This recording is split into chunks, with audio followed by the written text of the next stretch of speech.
Ahey, xaloyiq, uyg'oninglar.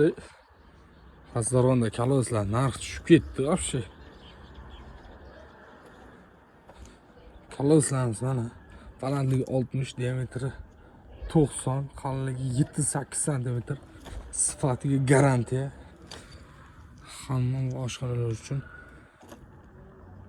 qo'yiladigan kalodus. Agar kimga shunaqa kaloslar kerak bo'ladigan bo'lsa, pastga nomerlarni qo'yib qo'yamiz.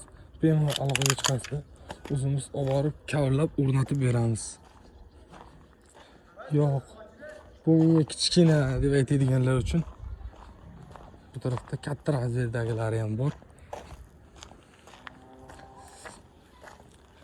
Bunisi ko'priklar uchun qo'yiladigan. Balandligi 60, diametri 1.10, qalinligi 20 sm bo'ladi. Mana bunisi kanalizatsiyalar yoki hojatxonalar uchun balandligi 60, diametri 1.10 sm-dagi razmerdagilar bo'ladi. Agar kimga shunaqa kaloslar kerak bo'ladigan bo'lsa, pastga nomerlarni qo'yib qo'yamiz, aloqaga chiqishlaringiz mumkin.